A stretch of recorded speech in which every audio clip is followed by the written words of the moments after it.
Vamos trazer o assunto do FMI de novo, que está estimando um aumento da dívida bruta de 2024 para 2025 de 84% para 92% do PIB. De que maneira que a gente deve olhar para esses números, Alan Gani? Com muita preocupação, e eu vou explicar por quê, Evandro. Bom, o que acontece? Por que a dívida aumenta? Da onde que vem o dinheiro do governo? Basicamente vem de impostos. Então, o governo arrecada impostos da sociedade compulsoriamente e a conta não fecha. O governo precisa pagar aposentadoria, salário do funcionário público, obra, despesa com educação, saúde, etc. A conta não fecha. Aí o que o governo precisa fazer? Precisa tomar dinheiro emprestado da sociedade, fazer um empréstimo com a sociedade. Ele vende títulos públicos, vende para os bancos, leilões semanais, e vende também para quem? Para nós aqui, por meio do Tesouro Direto. Então a gente vai emprestando dinheiro para a sociedade. Só que como o governo ele não consegue cortar gastos, ou seja, esse mecanismo ele só vai crescendo. A dívida vai crescendo, vai crescendo, vai crescendo. E aí vai chegar num momento, por que é perigoso, Evandro? Porque vai chegar num momento que mesmo emitindo um novo título de dívida, pegando dinheiro emprestado da sociedade, não vai ser suficiente para pagar os credores, aquelas pessoas que compraram dívida lá atrás. Aí é o tal do calote da dívida pública. E numa situação de calote, fica todo mundo com medo de emprestar dinheiro para o governo. Aí, primeiro, você perdeu o seu patrimônio, porque você emprestou dinheiro, acabou o teu dinheiro. Aí quebrou o banco. Aí quebrou o fundo de investimento, você investiu por meio de um fundo, aí o teu dinheiro do banco, porque o banco também é credor do governo, quebra o banco, você também perdeu o teu dinheiro. Aí ficou todo mundo mais pobre da noite para o dia. E aí isso gera uma crise de confiança, e aí vem os efeitos de segunda ordem. Vem desemprego, vem inflação, se o governo resolver emitir dinheiro para pagar. Enfim, é um tombo gigantesco. Portanto, a situação é preocupante. Por quê? Porque o alto endividamento pode gerar uma situação de calote. E situação de calote, perda de patrimônio, desemprego e inflação. E, Gustavo Segre, teve um outro dado que me chamou a atenção, que foi que, segundo o Fundo Monetário Internacional, a média da dívida bruta, de acordo com o PIB, dos países emergentes, ou seja, a lista de países que também tem o Brasil, fica numa média de 74%. Então, o resultado do Brasil estaria bem acima da média vista na lista de países emergentes pelo Fundo Monetário Internacional. Isso indica que, de alguma forma, nós estamos conduzindo a economia de um jeito bem diferente do que outros países emergentes que estão ou que têm a economia parecida com a nossa? Nós não. Se nós formos que administramos o Brasil, o resultado seria muito diferente. É o governo que está fazendo besteira na questão de como administra o recurso público. E eu já me antecipo ao que o PP vai falar. Eita, eu estou lendo já até sabe. Eu estou lendo a mente que não, que déficit é bom. Não. Vou complementar a perfeita explicação de Alan.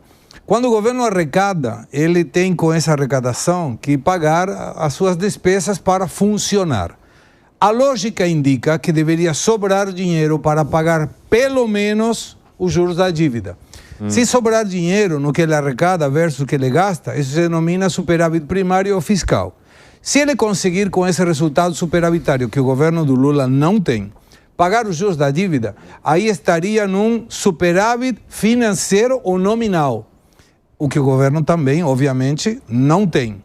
Quando ele não tem sequer equilíbrio fiscal, ele precisa se endividar. E aí qual é a questão? Conforme ele vai se endividando e esse aumento da dívida a respeito do PIB vai aumentando, e claro, você tem duas formas de diminuir essa relação.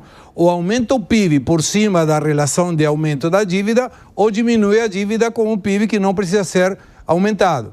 Mas quando você tem um aumento do PIB que é insustentável para o aumento da dívida, o número complica. E aí qual é o problema maior? Quando alguém vai investir acreditando no governo e não vai acreditar, eu vou tomar a palavra de uma coisa que me ensinou meu pai, que foi diretor-geral de um banco. Quando a pessoa não negocia a taxa de juros, eu desconfio que ele vai me pagar. Porque se não negocia, ele não está nem aí com a taxa. Eu posso cobrar 10%, 20%, 30%, para ele é irreverente, porque ele não vai pagar. Então, aquele que vai apostar no governo vai pensar, peraí, se o risco de que ele me dê calote aumenta, os juros que eu vou cobrar vai ser maior, porque tenho que embutir o risco de inadimplência.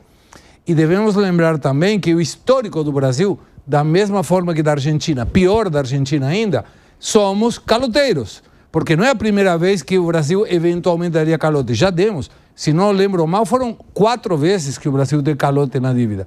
Então, o histórico não é bom, o presente não é bom, o futuro é ruim.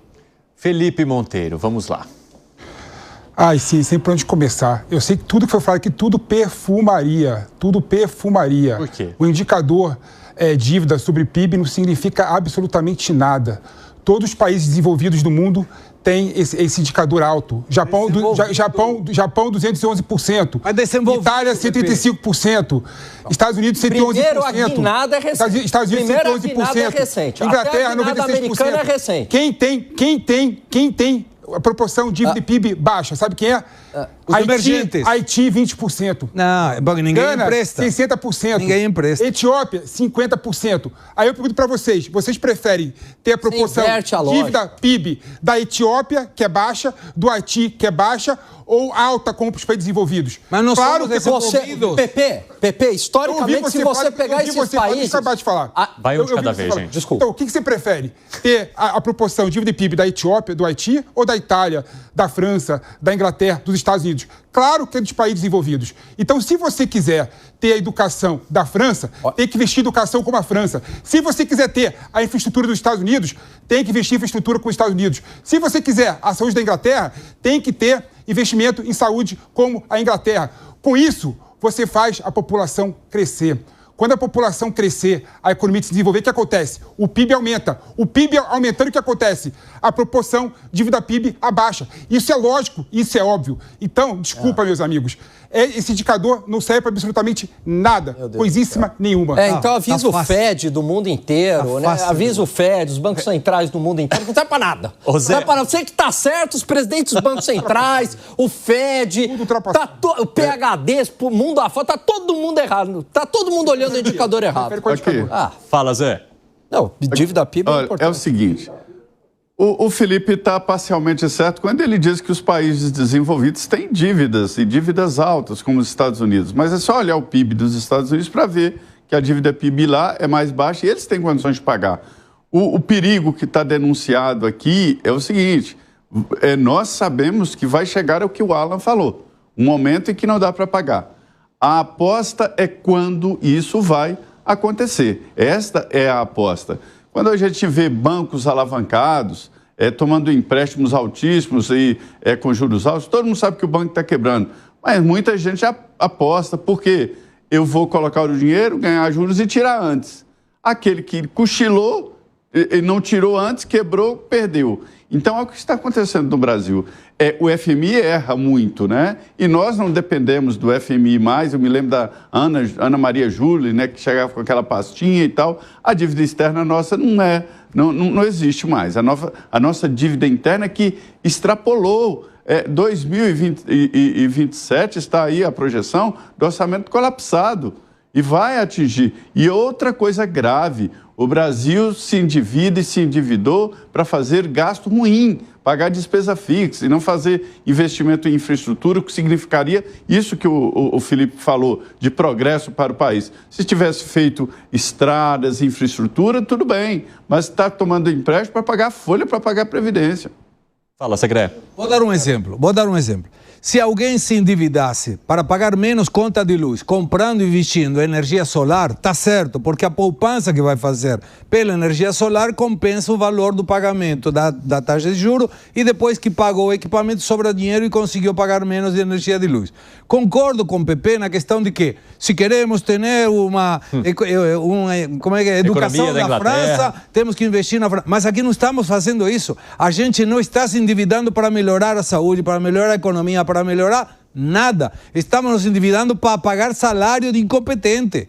Então, e vou fazer uma pergunta simples para não me demorar. Pepe, na tua casa, você gasta menos ou mais do que você ganha? Depende do mês, cara. Não, em geral. Faz uma média. Gasta mais ou gasta menos? Eu não sei. Não sabe?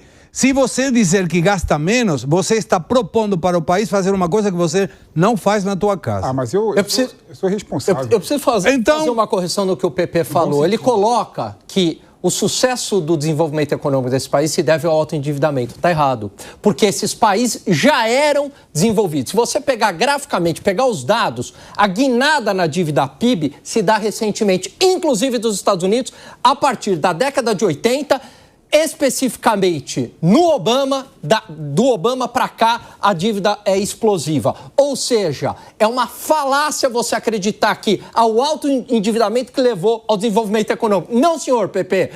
Eles já eram desenvolvidos economicamente e passaram a se endividar agora. E que é um problema, inclusive, para as economias desenvolvidas. A questão é a seguinte, né? A Haiti, por exemplo, tem 20% de proporção dívida PIB, porque ouviu o teu conselho, ouviu o conselho de economistas ultrapassados como você. Não. A próxima... Economista ultrapassado. Então, obrigado, porque eu tô com Jerome Powell nessa. Eu tô com Paulo Guedes nessa. Eu tô com vários PhDs nessa. Tá certo. Paulo Guedes, o episódio do livrinho, parte 2. Eu tô junto com Jerome Powell nessa. Obrigado, PP. Obrigado, PP. Eu tô junto com o Paulo Guedes nessa. Obrigado, PP. O Alan Gani é doutor em economia, PP. Com essa, depois dessa, eu preciso encerrar aqui o 3 em 1 e entregar para os pingos nos is. Proporção dívida e PIB do Haiti tá certinho. Amanhã a gente vai continuar. Pega um exemplo. O economista ultrapassado, essa foi para fechar com chave de ouro.